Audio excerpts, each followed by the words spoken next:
Torej, dekompresija hrbtenice. Kaj je to dekompresija hrbtenice? Hrbtenica je cel dan, kadar stojimo ali sedimo, v kompresijskih stanjih. To pomeni, da jo gravitacija vleče skupaj. Dekompresija, torej nasprotje kompresiji, deluje tako, da se hrbtenica malček razvleče v nasprotujoče si smeri. Po domače, malček nas podaljša. Kompresija pogosto, ampak ne vedno, paše. Seveda paše v zadostni meri. Mora biti zadostna mera, ne prevelika. Zato pogosto ljudje mislijo, da je sploh pri kakšnih herniacijah ali išiasu izjemnega pomena, da si nabavijo tiste mize.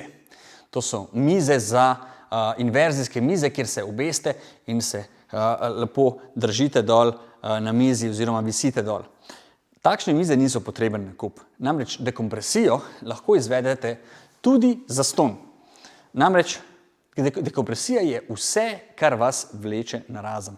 To pomeni, da če se že takole iz predklona uprete na roke, delate v bistvu dekompresijo. To je dekompresija.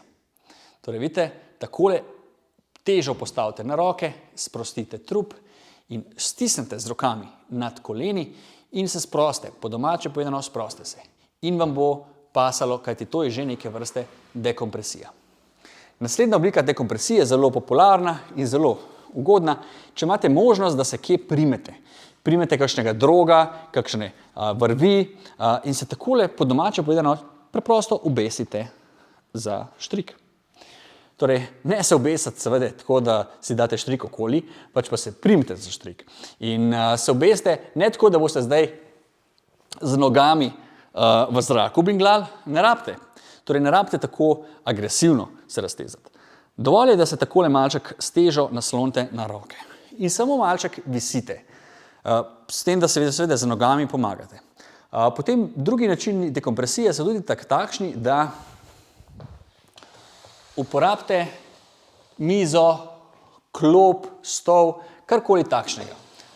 In kaj naredite? Preprosto. Greste takole na mizo in date lepo ramena nazaj in dol. In na takšen način boste lepo sprostili hrbet. Torej, vidite, se naslonite na mizo ali stol, karkoli pač imate, in se s celo težo naslonite na roke.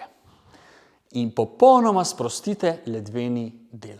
Torej, sprostite mišice ledvenega dela, samo roke imejte napete. In boste čutili tukaj le takšno dekompresijsko silo, ki vas vleče malček narazen. Če vam to ustreza, je to dober znak, da vam dekompresije v določenih primerih ustrezajo in zmanjšajo bolečino. Vedeti pa morate, da dekompresija ni zdravilo. Torej, dekompresija je zgolj olajšanje, možnost olajšanja bolečine.